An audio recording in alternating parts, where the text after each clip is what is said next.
Alright guys, on the video today I'm going to show you how to fill out a seller leaseback. This can be used for a purpose when a seller is wanting to sell their home but live in the home for a couple days after the home has closed. This can be just a courtesy, what we call a courtesy leaseback, anywhere from 2 to 3 days. Sometimes that's for free, and then at times there'll be a longer purpose for it, whether that's a week or 2 weeks that the seller is wanting to live in the home. It can be upwards of 3 months without it going against the contract, legalities. But most of the time I would say it's a month or less, and occasionally will be just a courtesy lease back. So to do that, again, you will go into Zip Forms, and I'm over here in My Forms and going to scroll down to the seller's temporary residential lease. And again, this is part of my template, so it's in my folder. Parties to the lease will populate based on the contract that you've created. So parties 1 and 2 will be the proper ones. Again, remember the landlord will become your buyer for this. So the term, that will be dependent upon your contract,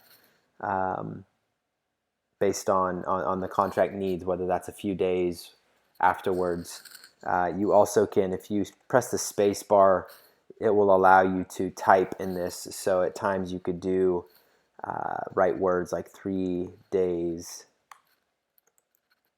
after close, something like that, instead of just a date.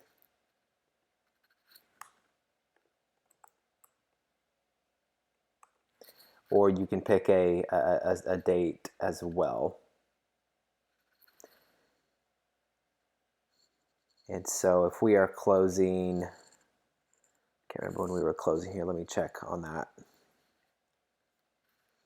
So if we are set to close on the property on June 4th,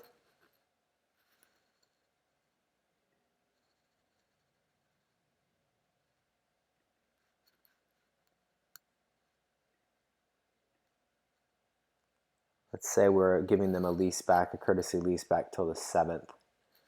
So you would put that there.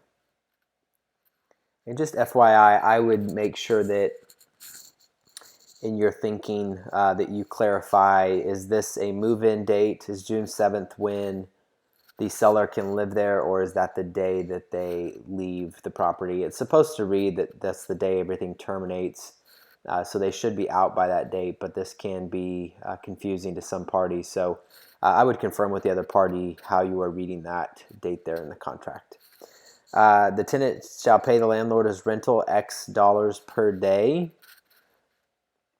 This usually is some version of the buyer's PITI, their payment, insurance, taxes. Their payment,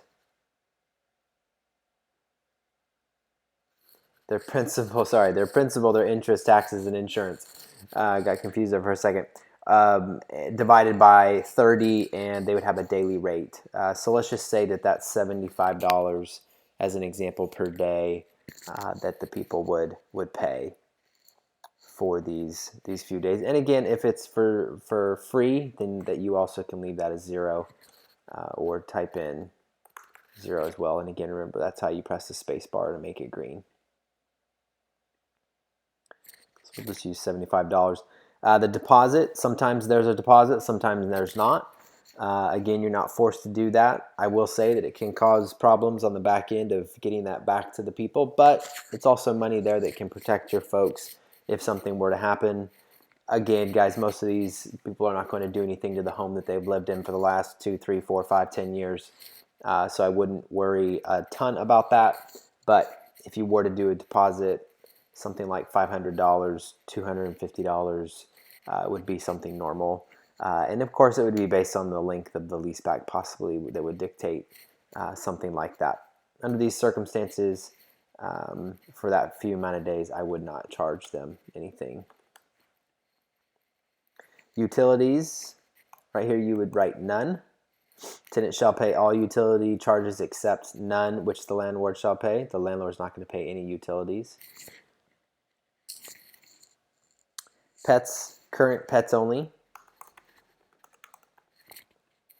Making sure that they don't add pets after the home closes. Special provisions, if there's something in here, home to be professionally cleaned upon move out, and invoice and paid receipt.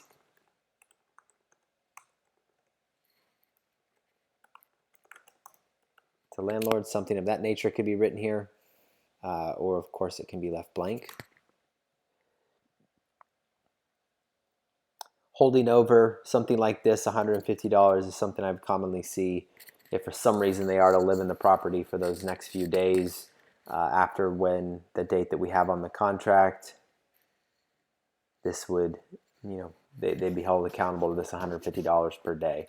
I've never seen that come into effect, but that is something that can protect your folks. And then down here, you would put in the people's information and fill the rest of that out. All right, that is it in filling out a seller's temporary residential lease.